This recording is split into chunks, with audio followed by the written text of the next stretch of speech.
Breaking news చూస్తున్నారు. Indians కు big shock ఇచ్చింది సౌదీ అరేబియా. వీసా పాలసీలో మార్పులు చేస్తున్న సౌదీ నిర్ణయానికి సంబంధించిన బిగ్ బ్రేకింగ్ న్యూస్ చూస్తున్నారు. ఇండియన్స్ కు బిగ్ షాక్ ఇచ్చింది సౌదీ అరేబియా. వీసా పాలసీలో మార్పులు చేస్తున్న అంశానికి సంబంధించి చెప్పుకొచ్చింది. ఇండియా సహా 14 దేశాల ప్రయాణికులను సింగిల్ వీసా ఎంట్రీకి పరిమితం చేసింది సౌదీ అరేబియా. ఫిబ్రవరి 1 నుంచి అమల్లోకి వచ్చాయి ఈ కొత్త నిబంధనలు.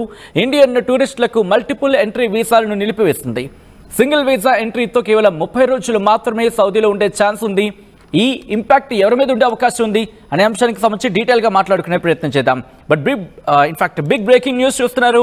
ఎందుకంటే సౌదీ అరేబియా కీలకమైన నిర్ణయం తీసుకుంది. మరీ ముఖ్యంగా ఇటు టూరిస్టులకు సంబంధించి మల్టిపుల్ వీసా ఎంట్రీ ఈ అంశానికి సంబంధించి కీలకమైన నిర్ణయం తీసుకుంది. ఇండియన్స్కి బిగ్ షాక్ ఇచ్చింది సౌదీ అరేబియా. వీసా పాలసీలో కీలకమైన మార్పులు చేస్తూ నిర్ణయం తీసుకుంది. ఇండియా సహా 14 దేశాలను ఈ అంశానికి సంబంధించి ఇంక్లూడ్ చేసింది. ఇండియా సహా 14 దేశాలకు సంబంధించిన ప్రయాణికులను సింగిల్ వీసా ఎంట్రీకి పరిమితం చేసింది సౌదీ అరేబియా. ఫిబ్రవరి 1 నుంచి అమల్లోకి వచ్చాయి ఈ కొత్త నిబంధనలు. ఇండియన్ టూరిస్టులకు మల్టిపుల్ ఎంట్రీ వీసాలను నిలిపివేసింది. సింగిల్ వీసా ఎంట్రీతో కేవలం 30 రోజులు మాత్రమే సౌదీలో ఉండే ఛాన్స్ ఉంది. ఈ నేపథ్యంలో అది ఎలా ఇంపాక్ట్ చూపించవచ్చు అనేది మాట్లాడుకునే ప్రయత్నం చేద్దాం. ఎందుకంటే ఇక్కడ ముందుగా 14 దేశాలకు సంబంధించి మాట్లాడే ప్రయత్నం చేద్దాం. ఈ లిస్టులో అల్జీరియా, అలాగే Bangladesh, Egypt, Ethiopia, India, Indonesia, Iraq, Jordan, Morocco, Nigeria, Pakistan, Sudan, అలాగే ట్యునీషియా, యెమెన్ ఈ 14 దేశాలు కూడా ఉన్నాయి ఇండియాతో సహా. ఎందుకు ఈ 14 దేశాల మీద రిస్ట్రిక్షన్స్ అనేది కూడా మాట్లాడుకునే ప్రయత్నం చేద్దాం. ఎందుకంటే కనుక ఇక్కడ అన్ఆథరైజ్డ్ హజ్ పిల్గ్రిమ్స్ వస్తున్నారు. అంటే అన్ఆథరైజ్డ్ హజ్ యాత్రికులు రావడం జరుగుతోంది. ఈ కారణంగానే ఈ సంఖ్య పెరుగుతోంది. ఆథరైజేషన్ లేకుండా అంటే ప్రతి ఏడాది ఆయా దేశాలకు సంబంధించి కోటా ఉంటుంది. అంటే ఈ దేశం నుంచి ఇంతమంది, ఆ దేశం నుంచి అంతమంది, ఫలానా దేశం నుంచి ఒక 1000 మందో, 1500 మందో, లేకపోతే 2000 మందో, లేకపోతే ఒక 5000 మందో, ఇలా ఆయా దేశాలకు కోటా ఉంటుంది. అయితే ఇక్కడ అన్ఆథరైజ్డ్గా సింగిల్ వీసా ఎంట్రీ ద్వారా కాకుండా ఇక్కడ మల్టిపుల్ వీసా ఎంట్రీ ద్వారా వచ్చి అన్ఆథరైజ్డ్గా హజ్ యాత్రకు వెళ్తున్నారు. దానివల్ల ఇబ్బందులు తలెత్తుతున్నాయి. ఈ అంశానికి సంబంధించిన నిర్ణయం తీసుకున్నట్టుగా తెలుస్తోంది. ఇక్కడ ఈ కొత్త రూల్స్ ఫిబ్రవరి 1 నుంచి అమల్లోకి వచ్చాయి. మరి ముఖ్యంగా హజ్ యాత్రికులకు సంబంధించి ఈ ఏడాది జూన్ 14 నుంచి జూన్ 19 మధ్య మక్కాలో ఈ హజ్ యాత్రకు సంబంధించి అక్కడికి వెళ్తూ ఉంటారు, దర్శనానికి వెళ్తూ ఉంటారు అక్కడ. ఎందుకంటే ప్రతి ఏడాది కూడా లక్షల్లో సౌదీ అరేబియాకు హజ్ యాత్ర కోసం వెళుతూ ఉంటారు. ఈ ఏడాది ఆ క్రౌడ్ మరింత పెరిగే అవకాశం ఉంటుంది గత ఏడాదితో పోల్చుకుంటే అనేది అక్కడ సౌదీ అరేబియా అంచనాలు. సో ఈ నేపథ్యంలోనే నిర్ణయం తీసుకున్నట్టుగా తెలుస్తోంది. ఈ నిర్ణయం ఎవరెవరికి ఇంపాక్ట్ ఉండబోతుందంటే, అంటే ఈ నిర్ణయంలో ఎవరెవరిని ఇంక్లూడ్ చేస్తుందంటే అల్జీరియా ఉంది, అలాగే Bangladesh, Egypt, Ethiopia, India, Indonesia, Iraq, Jordan, Morocco, Nigeria, Pakistan, Sudan, Tunisia and Yemen ఈ 14 దేశాలు ఉన్నాయి. అయితే వీళ్ళకి 1 year మల్టిపుల్ ఎంట్రీ వీసాలకు సంబంధించి ఎవరెవరికి అది టూరిజం కావచ్చు, లేకపోతే బిజినెస్ పర్పస్ కావచ్చు, లేకపోతే ఫ్యామిలీ విజిట్స్కి సంబంధించి ఇలా ఏ పర్పస్ మీద వచ్చినా వాళ్ళకి 1 year మల్టిపుల్ ఎంట్రీ వీసాలను సస్పెండ్ చేసింది. అంటే నిషేధం విధించింది. సస్పెండ్ చేసిన తాత్కాలిక నిషేధం అనుకోవాలి. అంటే ఇండెఫినెట్ సస్పెన్షన్ అంటున్నారు. సో చూడాలి ఇది ఎప్పుడైనా, అంటే ఒక విధంగా చెప్పాలంటే నిలిపివేస్తారనే చెప్పుకోవచ్చు. అంటే కంటిన్యూగా ఉంటుంది. ఎప్పుడు దీన్ని ఎప్పుడు ఎత్తివేస్తారనేది బిగ్గెస్ట్ క్వశ్చన్ మార్క్. అంటే ఒక డేట్ ప్రకటించకుండా నిషేధం కొనసాగుతోంది. సో ఈ నేపథ్యంలో మార్పులు జరిగితే వీసా పాలసీలో ఏ మార్పులు జరుగుతాయనేది మాట్లాడుకుందాం. మరి ముఖ్యంగా ఈ 14 దేశాలకు సంబంధించి ఇప్పుడు టూరిస్టులు ఎవరైనా సింగిల్ వీసా ఎంట్రీకి మాత్రమే అప్లై చేసుకోగలరు. కేవలం సింగిల్ వీసా ఎంట్రీకి మాత్రమే అప్లై చేసుకోగలరు. అసలు ఈ సింగిల్ వీసా ఎంట్రీ ఏమిటి అనేది మాట్లాడుకుంటే కనుక ఈ సింగిల్ వీసా ఎంట్రీ 30 రోజులకు మాత్రమే ఉంటుంది వ్యాలిడిటీ. అంటే వచ్చే విజిటర్స్ ఎవరైనా 30 రోజులు మాత్రమే, ఆ తర్వాత తిరిగి వెళ్ళిపోవాల్సి ఉంటుంది. సపోజ్ నేను అనేవాడిని ఎక్స్ అనే పర్సన్ కనుక సౌదీ అరేబియాకి వెళ్ళాలనుకుంటే ఇప్పుడు ఈ 14 దేశాలు అంటే భారత సహా సో భారత్ గురించి మాట్లాడుకుంటున్నాం కాబట్టి భారత్ నుంచి ఎవరైనా అక్కడికి సౌదీ అరేబియా వెళ్ళాలనుకుంటే సింగిల్ ఎంట్రీ వీసాకు మాత్రమే వాళ్ళు అప్లికేషన్ పెట్టుకోవాల్సి ఉంటుంది. అది 30 రోజుల వ్యాలిడిటీ ఉంటుంది. ఆ డేట్ ఆ టైం అక్కడ వరకే, మళ్ళీ తిరిగి వచ్చేయాల్సి ఉంటుంది ఆ 30 రోజుల తర్వాత. ఎందుకు ఈ నిర్ణయం తీసుకున్నారంటే కనుక దీని ప్రధాన ఉద్దేశం ఈ మల్టిపుల్ ఎంట్రీ వీసాలను మిస్యూజ్ చేస్తున్నారు, వీటిని కట్టడి చేయడం, వీటిని అక్కడ వాటిని స్టాప్ చేయడం, రిస్ట్రిక్ట్ చేయడమే, వాటిని కట్టడి చేయడమే ప్రధాన ఉద్దేశంగా చెప్పడం జరుగుతోంది. ఎందుకు ఇలా అంటే కనుక గత కొన్నేళ్లుగా మరి ముఖ్యంగా గత 2-3 ఏళ్ల అంశానికి సంబంధించి ఇక్కడ ప్రస్తావించుకోవడం జరుగుతుంది. దాదాపుగా ఈ మల్టిపుల్ ఎంట్రీ వీసాల ద్వారా హజ్ యాత్రలో పాల్గొంటున్నారు, అది కూడా అఫీషియల్ రిజిస్ట్రేషన్ లేకుండా, అంటే అధికారికంగా కాకుండా అనాధికారికంగా ఆ గణాంకాల్లోకి రాకుండా హజ్ యాత్రలో వాళ్ళు పార్టిసిపేట్ చేయడం జరుగుతోంది. అలా జరిగితే ఏమవుతుంది ఆ పాయింట్కి వస్తున్నా. ఒకవేళ ఈ అఫీషియల్గా రిజిస్ట్రేషన్ కాకుండా హజ్ యాత్రకు వెళ్ళినప్పుడు వాళ్ళకి క్యాలిక్యులేషన్ లేకుండా ఉంటుంది. దాని ద్వారా ఏమవుతుందంటే కనుక సౌదీ అథారిటీస్కి వాటిని పూర్తిగా, అంటే ఆ వీసా రూల్స్కి అనుగుణంగా వాటిని క్యాలిక్యులేట్ చేసుకునే అంశానికి కావచ్చు, లేకపోతే ఇలా వెళ్ళిన అంశాలకు సంబంధించి కావచ్చు, వాళ్ళకి ఇబ్బందులు తలెత్తుతున్నాయి. దీన్ని పాలసీని చేంజ్ చేయడం ద్వారా ప్రధానంగా ఇటు ముస్లిం ట్రావెలర్స్కి సంబంధించి ఇంపాక్ట్ చూపించవచ్చు.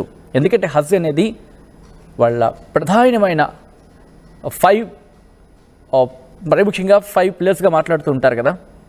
ఎందుకంటే హజ్ని వన్ ఆఫ్ ద పిల్లర్గా చెప్తూ ఉంటారు ఇస్లాంకి సంబంధించి. సో అక్కడికి వెళ్ళాలనుకుంటారు, అక్కడికి వెళ్ళి అక్కడ దర్శనం చేయాలనుకుంటారు, హజ్ యాత్ర చేయాలనుకుంటారు. సో ఇటువంటి నేపథ్యంలోనే ఇప్పుడు ఈ అంశానికి సంబంధించి మాత్రం వాళ్ళ రిలీజియస్ జర్నీకి సంబంధించి మాత్రం కాస్త ఇబ్బందికరము అనే పదం కనుక ఇక్కడ వాడగలిగితే అవుననే మాట వినిపిస్తోంది.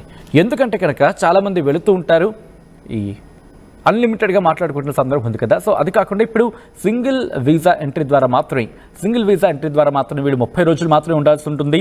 30 రోజుల వరకు క్యాలిక్యులేషన్ దొరికిపోయే అవకాశం దాదాపుగా ఉంటుంది. ఎందుకు ఇలా జరిగిందంటే కనుక సౌదీ అథారిటీస్ చెబుతున్న ప్రకారం హజ్ పిల్గ్రిమేజ్కి సంబంధించి క్రౌడ్ మేనేజ్మెంట్ని ఎఫెక్టివ్గా తీసుకెళ్ళడానికి, ఎందుకంటే ఒక క్రౌడ్ మేనేజ్మెంట్కి సంబంధించి ఇంతమంది వస్తారు, ఇంతమంది ఉన్నారు, ఇంతమంది వెళ్ళే అవకాశం ఉంటుంది అని ఒక క్యాలిక్యులేటివ్గా ఆథరైజ్గా డేటా ఉంటే కనుక క్రౌడ్ని మేనేజ్ చేయడం ఈజీ అవుతుంది. దాంతోపాటు ప్రతి ఏడాది హజ్ యాత్రకు సంబంధించి ఆయా దేశాలకు ఆయా కోటాలు ఉంటాయి. మరి ముఖ్యంగా కొంతమంది లాంగ్ టర్మ్ వీసాకి సంబంధించి వచ్చి వితౌట్ అఫీషియల్ రిజిస్ట్రేషన్, ఎక్కడ అఫీషియల్ రిజిస్ట్రేషన్ లేకుండా హజ్ యాత్రలో పాల్గొంటున్నారు. దానివల్ల ఇబ్బందికర వాతావరణం తలెత్తుతోంది. ఎందుకంటే 2024 అంశాన్ని ఇక్కడ ప్రస్తావించడం జరుగుతోంది. 2024 ప్రాంతంలో దాదాపు 1200 మంది పిలిగ్రిమ్స్, అంటే యాత్రికులు, హజ్ యాత్రికులు ప్రాణాలు కోల్పోయారు. ఎందుకంటే అక్కడ ఎక్స్ట్రీమ్ హీట్ ఉంది, ఓవర్ క్రౌడింగ్ కారణంగా. అంటే విపరీతమైన వేడి, ఉక్కబోత, ఉష్ణోగ్రతలు తారాస్థాయిలో చేరుకున్నాయి. దాంతోపాటు ఓవర్ క్రౌడింగ్, చాలా ఎక్కువ మంది అక్కడ వచ్చిన పరిస్థితి. ఈ నేపథ్యంలోనే హజ్ యాత్రికులకు సంబంధించి అనాథరైజ్డ్గా ఎక్కువ స్థాయిలో చేరుకోవడమే అంతటి క్రైసిస్కి కారణమైంది, అంతటి పెద్ద ఇబ్బందికర వాతావరణానికి కారణమైంది అనేది అక్కడ సౌదీ అథారిటీస్ భావిస్తున్న పరిస్థితి. సో ఈ నేపథ్యంలోనే ఈ నిర్ణయం తీసుకున్నట్టుగా తెలుస్తోంది. ఇంక ఇక్కడి నుంచి ఎటువంటి మార్పులు ఉండబోతున్నాయంటే కనుక, సో ఈ అంశానికి సంబంధించి ఓన్లీ సింగిల్ వీసా ఎంట్రీ ద్వారా మాత్రమే ముందుగా అడ్వాన్స్గా సింగిల్ ఎంట్రీ వీసాకి సంబంధించి అప్లై చేసుకోవాల్సి ఉంటుంది. మినిస్ట్రీ ఫారెన్ అఫైర్స్కి సంబంధించి ఏం చెప్తుందంటే కనుక లేటెస్ట్ వీసా రెగ్యులేషన్స్ని ఫాలో అవ్వండి, తద్వారా మీరు అక్కడ ఫైన్స్ అవాయిడ్ చేయడానికి అవుతుంది. మీ ట్రావెల్కి సంబంధించి ఎటువంటి డిస్ట్రప్షన్స్ లేకుండా, ఎటువంటి ఇబ్బంది లేకుండా మీరు వెళ్ళడం జరుగుతుందంటూ కూడా వాళ్ళు చెప్తున్నారు. అలాగే టూరిస్టులకు సంబంధించి కూడా వాళ్ళు ఏం చేయాలనే అంశానికి సంబంధించి కొన్ని కీలకమైన పాయింట్స్ని మెన్షన్ చేయడం జరుగుతోంది. మరి ముఖ్యంగా సౌదీ ఇమిగ్రేషన్ రూల్స్ని, మీరు హజ్ యాత్రకు వెళ్లే ముందు సౌదీ ఇమిగ్రేషన్ రూల్స్ని ఒకసారి వాటిని చెక్ చేసుకోండి. దాంతోపాటు మీకు కావాల్సిన నెసెసిటీ డాక్యుమెంట్స్ ఉంటాయి కదా, అంటే వాటికి సంబంధిత పత్రాలు అంటాం కదా, ఆ డాక్యుమెంట్స్ని క్యారీ చేయండి, తీసుకువెళ్ళండి, అన్నిటినీ ఒకేసారి తీసుకువెళ్ళండి. దాంతోపాటు సౌదీ అరేబియాకి సంబంధించి వీసా పాలసీస్కి అలాగే అప్డేట్స్ విషయంలో ఎప్పటికప్పుడు అప్డేట్ అవుతూ ఉండండి అనేది ఇక్కడ ప్రధానంగా చెబుతున్నమాట. ఇండియన్స్కు బిగ్ షాక్ అనే చెప్పుకోవాలి. ఎందుకంటే సౌదీకి వెళ్ళడం ఇక కష్టమా? కేవలం 30 రోజులు మాత్రమే. అంటే సాధారణంగా చాలామంది చూస్తూ ఉంటారు, వాళ్ళు అక్కడికి వెళుతూ ఉన్న సందర్భంలో, వాళ్ళు అక్కడికి వెళ్ళిన తర్వాత కొన్ని రోజుల తర్వాత, ఎందుకంటే కేవలం ఇది భారతదేశానికి సంబంధించి మాత్రం అనుకుంటే కనుక కాదు, 14 దేశాలకు సంబంధించి. అయితే భారతదేశంలో అందులోనూ మన తెలంగాణ నుంచి, తెలుగు రాష్ట్రాల నుంచి కూడా ఎక్కువ మంది వెళ్తూ ఉంటారు అక్కడ ఉద్యోగాలు చేయడానికి, అక్కడ కార్మికులుగా పనిచేయడానికి. సో ఇటువంటి నేపథ్యంలో హజ్ యాత్రకు సంబంధించి కీలకమైన నిర్ణయం తీసుకుంది సౌదీ ప్రభుత్వం. మరి ముఖ్యంగా మక్కాలోకి అడుగు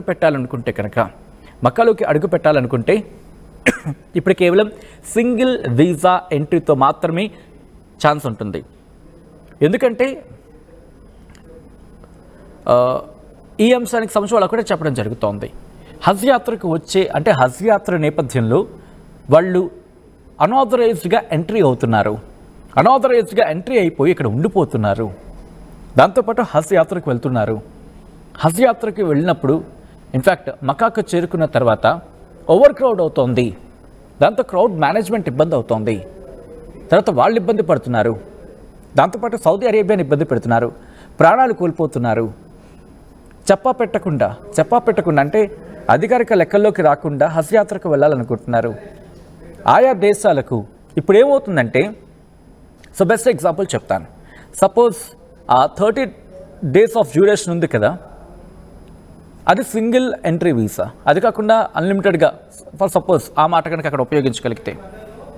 సో అటువంటి సినారియో ఏమంటే ముందే వెళ్ళిపోవడం, అక్కడ ఉండిపోయిన తర్వాత హజ్ యాత్రకు వెళ్ళడం అనాథరైజ్డ్గా, అంటే అఫీషియల్ క్యాలిక్యులేషన్స్లోకి రాకుండా హజ్ యాత్రకు ఇలా ఒక దేశం నుంచి క్రౌడ్ పెరిగింది అనుకుంటే అలా 14 దేశాల నుంచి ఇంకెలా ఉంటుంది ప్రభావం? సో ఇది 2 రకాలుగా ఇబ్బంది పెట్టే వాతావరణం. ఎందుకంటే కొంతమంది చూస్తూ ఉంటారు, ఇన్ఫ్యాక్ట్ కొంతమంది వెళుతూ ఉంటారు, అక్కడికి వెళ్ళి ఉద్యోగ రీత్యాకు సంబంధించి ప్రయత్నాల్లో భాగంగా ముందు వెళ్ళి అక్కడ ఉండిపోయే పరిస్థితులు, వాటి గురించి మాట్లాడుకుంటూ ఉంటాం.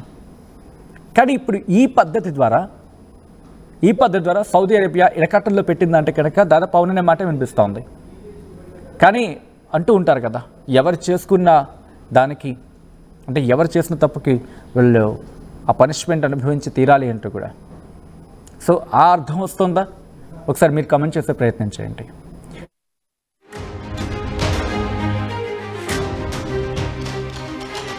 హజ్ యాత్రకు ఎవరైనా వెళ్ళాలనుకుంటే ఆయా దేశాలకు సంబంధించి కోటా ఉంటుంది. ఆ కోటా ప్రకారం మాత్రమే వాళ్ళు వెళ్ళే అవకాశం ఉంటుంది. సపోజ్ ఇంతమందికి 100 మందికో 200 మంది అనుకుంటే కనుక కేవలం అంతవరకు మాత్రమే వెళ్ళడానికి అవకాశం ఉంటుంది. ఐఎమ్ సెయింగ్ ఫర్ సపోజ్, అంటే అంతకు మించి వెళ్ళడానికి ఉండదు. ఇప్పుడు ఈ సింగిల్ వీసా ఎంట్రీ ద్వారా వాళ్ళకి అర్థమైపోతుంది, ఓకే ఈ దేశం నుంచి ఈ వీసా మీద ఎంతమంది వచ్చారు, ఈ 30 రోజులు ఉంటారు, అంటే వాళ్ళ డ్యూరేషన్ ఆఫ్ టైం ఎంత అనేది ఒకవేళ అన్ఆథరైజ్డ్గా ఉంటుందా వాళ్ళు క్యాలిక్యులేటివ్గా దొరికిపోతుంది. కాబట్టి కీలకమైన నిర్ణయం కింద చెప్పుకోవాలి. ఇటు 2 తెలుగు రాష్ట్రాల నుంచి, మన ముఖ్యంగా ఉత్తర తెలంగాణ నుంచి ఎక్కువ మంది వెళ్తూ ఉంటారు. దాంతోపాటు చిన్నపిల్లలకి కూడా ఎలో లేదు అనేది మనకి అందుతున్న సమాచారం. సౌదీ అరేబియాకి సంబంధించిన మినిస్ట్రీ ఆఫ్ హజ్ అండ్ ఉమ్రా ఏం చెప్తోందంటే కనుక పిల్లలకు హజ్ యాత్రలో ఈ ఇయర్ పర్మిషన్ లేదు, వాళ్ళకి ఎలో లేదు అంటూ కూడా చెప్పుకొస్తూనే మరి ముఖ్యంగా ఓవర్ క్రౌడింగ్ అంశాన్ని కూడా ఇక్కడ ప్రస్తావించడం జరుగుతోంది. ఎందుకు ఈ నిర్ణయం తీసుకోవడం అంటే కనుక మరి ముఖ్యంగా సేఫ్టీ, అలాగే వెల్బీయింగ్, పిల్లలు బాగుండాలి, వాళ్ళు సురక్షితంగా ఉండాలి అనే అంశాన్ని, అనే కోణాన్ని దృష్టిలో ఉంచుకొని హజ్ యాత్రకు సంబంధించి ఎటువంటి ఇబ్బంది తలెత్తకూడదు ఎవరికి కూడా అనుకుంటున్న ఆ నేపథ్యంలోని ఈ నిర్ణయం తీసుకున్నట్టుగా సౌదీ అరేబియా చెబుతోంది. సో దీని మీద మీ అభిప్రాయం ఏంటి? కామెంట్ చేయండి. సౌదీ అరేబియా తీసుకున్న నిర్ణయం మీకేమనిపిస్తోంది, మీ రియాక్షన్ ఏంటి, మీకేమనిపిస్తుంది అనేది కామెంట్ చేసే ప్రయత్నం చేయండి. హజ్ యాత్ర నేపథ్యంలోని ఈ నిర్ణయం తీసుకున్నామని చెప్తోంది. కానీ ఇది అంటే కంప్లీట్గా కొన్ని రోజుల పాటు నిషేధం కంటిన్యూ అయ్యే అవకాశం ఉంది. అంటే టైం బౌండ్ ఏం పెట్టుకోలేదు, నిషేధం అయితే విధించిన, సస్పెన్షన్ అయితే ఉంది. కేవలం సింగిల్ వీసా ఎంట్రీకి మాత్రమే పర్మిషన్ ఉంది. మిగతా లాంగ్ టర్మ్కి సంబంధించింది కదా, మల్టిపుల్కి, దాని అయితే మాత్రం ప్రస్తుతం లేదు. దాని మీద రిస్ట్రిక్షన్స్ ఉన్నాయి. ఆ రిస్ట్రిక్షన్స్ అయితే మాత్రం ఈ అంశానికి సంబంధించి ఒకటే చెప్పడం జరుగుతోంది. ఇవి కంటిన్యూ అవుతాయి. ఎప్పటి వరకు అనేది, అది ఎప్పటి వరకు ఉంటుందనేది ఎక్కడ సౌదీ చెప్పట్లేదు. ఇండిఫినైట్గా ఈ సస్పెన్షన్ ఉంటుంది. ఇండిఫినైట్ సస్పెన్షన్ అంటే తాత్కాలిక నిషేధం అయితే మాత్రం కాదు. ఇది నిషేధం, అది ఇండిఫినైట్గా కంటిన్యూ. అంటే ఇండిఫినైట్ అంటే కనుక సుదీర్ఘంగా ఉంటుందనేది. బహుశా ఎప్పుడైనా లిఫ్ట్ చేసేస్తే, ఎప్పుడైనా ఎత్తివేత జరిగితే తప్ప, మళ్ళీ ఇది పునరుద్ధరించబడితే తప్ప ఛాన్స్ లేదు. కానీ యాజ్ ఆఫ్ నౌ అక్కడ మాత్రం సింగిల్ వీసా ఎంట్రీకి మాత్రమే అవకాశం ఉందంటోంది. అంటే సింగిల్ వీసా ఎంట్రీతో కేవలం 30 రోజులు మాత్రమే సౌదీలో ఉండే ఛాన్స్ ఉంది అంటోంది సౌదీ అరేబియా.